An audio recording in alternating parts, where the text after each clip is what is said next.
certeza. O senhor usa muito as redes sociais, né? O senhor usa muito para evangelizar. Quais são os desafios? Rede social e as mídias, de modo geral, rádios. Quais são os desafios na atualidade de usar esses meios de comunicação? Vou começar por um desafio pessoal. Como eu sou pároco, eu acho muito difícil conciliar as múltiplas atividades. Eu acho muito difícil conciliar meu pastoreio, a administração, a dimensão celebrativa, a dimensão de atendimento, a dimensão sacramental, das redes sociais, dos meios de comunicação social de massa, de um modo geral. Então, eu tenho muita dificuldade de coadunar, de conciliar tudo isso, essas múltiplas e variadas funções, atividades. Num plano mais geral, eu vejo como grande desafio você utilizar essas plataformas sociodigitais para evangelizar de fato. Uma evangelização que vai além da superfície, do raso, do banal, do trivial, mas tentar entrar no coração, na alma, no espírito das pessoas. Eu sei que o mundo está meio vivendo uma banalidade, a banalidade da aparência, dos estereótipos. E o mundo às vezes gosta de coisa meio banal e talvez até em algum momento faça bem, porque alimenta um pouco a dimensão mais lúdica, do engraçado, do congraçamento, tal. Mas eu vejo que, em termos de evangelização, a gente precisa ir além. A gente precisa se aprofundar mais e usar as redes sociais para, de fato, fazer as pessoas terem um encontro pessoal com Jesus. Para que, identificados a Jesus, as pessoas possam dizer, como São Paulo em Gálatas 2:20, já não sou eu que vivo, mas é Cristo quem vive em mim. Já é Cristo quem vive em mim. Então, o grande desafio para mim é usar uma palavra, usar uma imagem, usar um símbolo, usar algum vídeo para fazer com que as pessoas se encontrem e se identifiquem efetivamente com a pessoa de Jesus, porque é essa pessoa que transforma e ilumina totalmente. As redes sociais também têm um aspecto, que é o aspecto de maneira muito rápida, as críticas surgem, né? Como é que o senhor lida com eventuais críticas das redes sociais? Não, eu acredito que isso é algo muito normal. Toda figura pública tem que estar preparada psicologicamente, afetivamente, espiritualmente, para as críticas. E aí eu tento fazer uma triagem. Eu gosto de ler os comentários. Cada postagem eu leio os comentários, porque tem pedidos de orações, tem intenções, e às vezes eu não consigo interagir, não consigo responder, mas eu coloco tudo isso nas minhas orações pessoais, nas minhas orações comunitárias, e aí vejo também as críticas, e faço uma triagem do que são críticas construtivas, do que são críticas destrutivas, das críticas. Por exemplo, eu gosto muito do retorno, do feedback, quando eu faço um programa. Padre, eu acho que o senhor deveria ter acentuado mais isso, eu acho que a impostação da voz deveria ter sido mais nisso, acho que o senhor deveria ter alongado mais esse assunto, acho que o senhor errou ao falar dessa forma, acho que o senhor precisa manter esse nível, ou precisa colocar, por exemplo, um padre, ele sempre faz uma observação, você às vezes fala muito rápido, Padre Fabrício, e você usa muitos sinônimos, e isso fica muito inacessível para as pessoas mais simples, e sempre que eu estou fazendo um programa, eu tento me policiar um pouco, lembrando essa palavra do padre, de falar um pouco mais cadenciado e colocar uma linguagem um pouco mais acessível, um pouquinho mais coloquial, mais popular. Então eu gosto de escutar esse feedback. Quem está escutando a gente agora, fique sempre à vontade.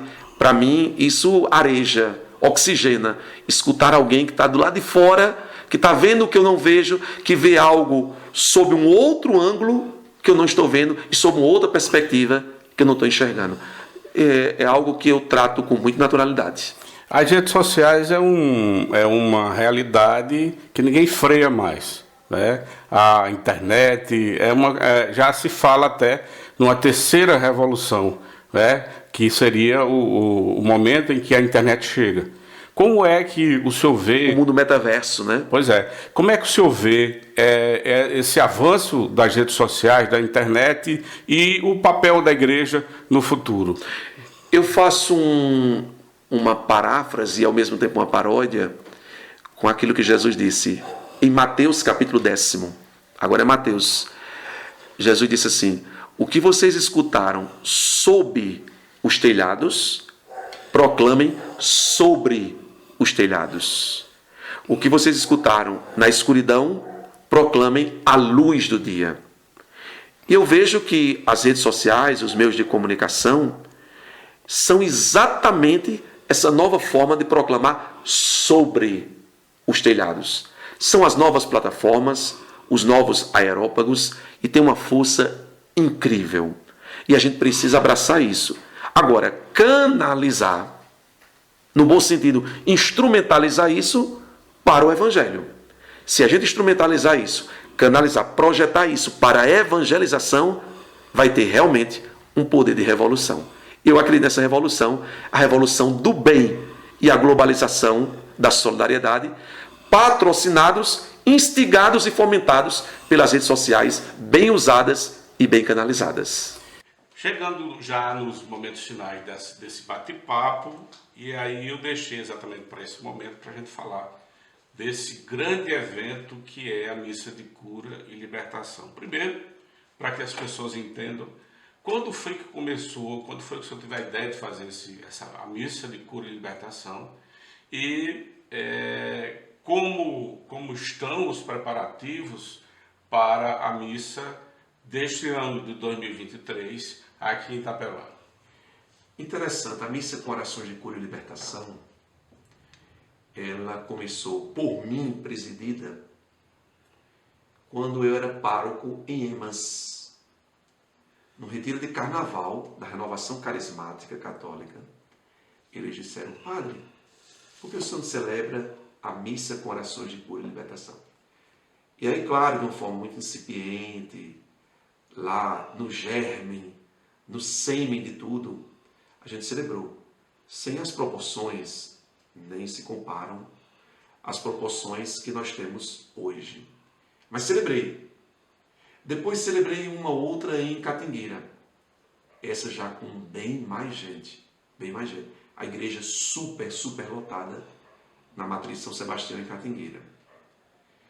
E aí quando eu cheguei em São Mamede, eu me lembro que visitando as primeiras casas em São Mamede, na minha segunda paróquia, uma senhora disse: o senhor chegou aqui em São Mamede, seja bem-vindo, e agora estou mais feliz do que nunca. Eu disse: por quê? Porque o senhor vai celebrar a missa com orações de cura.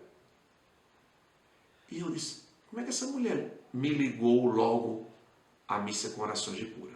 Mas só voltando um pouquinho aqui, o disco, agora não é mais o disco, né? A memória HD, né? Agora é o HD. O HD, na primeira missa com orações de cura, lá em Emas, aconteceu uma coisa muito interessante.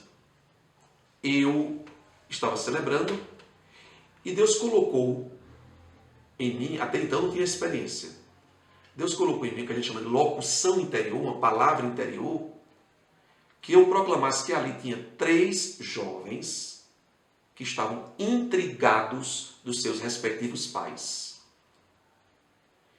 Eu, sem experiência alguma, eu disse: será que é coisa psicológica?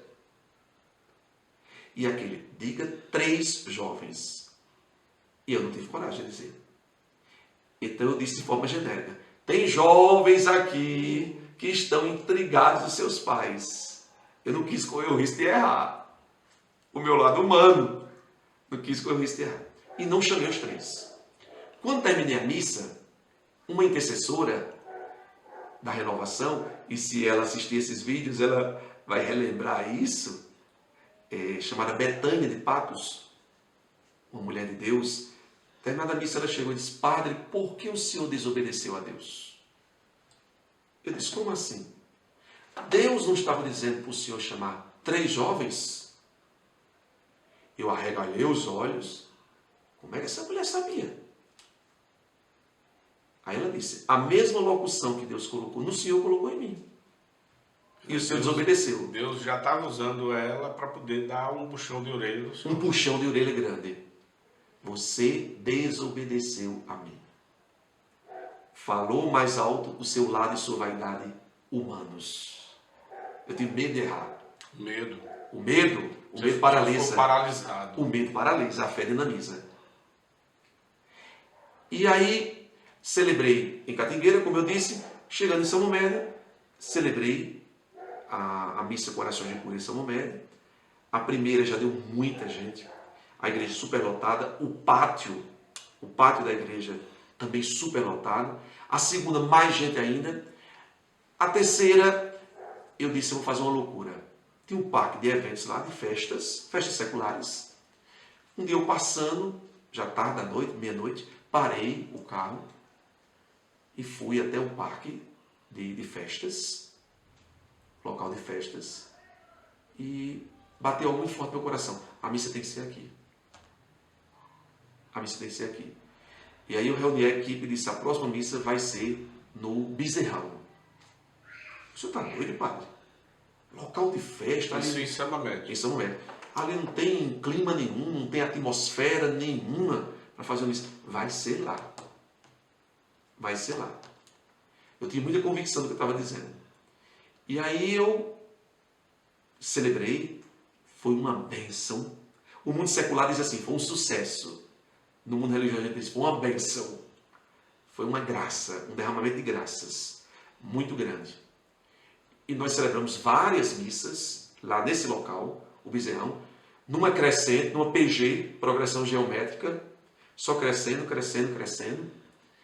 Depois eu fui transferido para Taperoá e pude celebrar em agosto de 2019 a primeira missa com orações de cura e libertação em Taperoá. Então só houve esse formato de missa em São Momédio e Itaperoá. Esse formato com essa grande proporção, de uma forma mais celebração de massa, sim, em São Momédio e em Itaperoá. Aqui a missa tinha uma maior expressividade ou a número de pessoas mais ou menos? Quando fui celebrar, eu disse, meu Deus, como é que vai ser esse público? Porque o meu público, ele se acostumou à celebração em São Momédio. E majoritariamente era na região ali circundada, que circundava a cidade de São Momédio. Tanto o Rio Grande do Norte, como também o Seridó paraibano e o Sertão. E eu disse, será que esse público vai vir à missa? E foi muito emocionante para mim. Eu sempre rezo no local, eu vou no horário sozinho, e quando eu subi no parque, aqui no palco da Praça João Suassuna, aqui em Itaperoá, naquele palco, onde seria transformado no altar do Senhor, eu me emocionei, porque depois de 7 anos e meio celebrando em São Momédio, ali seria a primeira vez que eu celebraria fora de São Momédio, agora em Itaperoá.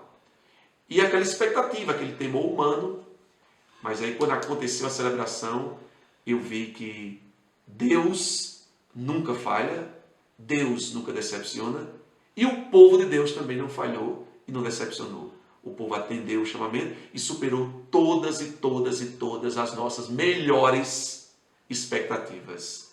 Foi algo grandioso, algo surpreendente, algo extasiante. Extasiante. E para esse ano, como é que estão os preparativos? Esse ano vai ser o terceiro, não é isso? Terceiro ano. Fizemos em 2019, fizemos em 2022 e agora o terceiro. 3 é sempre a plenitude da Santíssima Trindade. Então, eu tenho certeza que esse ano... E eu já estou vendo um prelúdio, viu? Já estou vendo um prelúdio, já estou vendo um prólogo no cerco de Jericó. O cerco de Jericó, que é sempre a preparação mais imediata para a missa com orações de cura e libertação, desse ano 2023, olha, aguenta coração. Aguenta coração. Vem numa crescente, vem numa evolução, vem num amadurecimento. É algo extraordinário. Cada volta do cerco de Jericó está mexendo com o nosso ser plenamente. Muita gente, caravanas, eu já fico pensando, meu Deus do céu, como é que vai ser essa missa com orações de cura e libertação, dia 26 de agosto, aqui em Itaperoá? Eu tenho dito o seguinte, o chão tremerá, o céu abrir-se-á, a graça descerá e os milagres acontecerão. E o milagre acontecerá. Pode ter certeza, serão bênçãos, graças e maravilhas nesse dia 26 de agosto aqui em Itaperuá. Eu quero agradecer a sua disponibilidade para esse bate-papo aqui no nosso canal Sertão Profundo. É muito importante essas conversas, importante porque a internet hoje é um espaço, é um canal que vai para todos os lugares, né? Anda o mundo.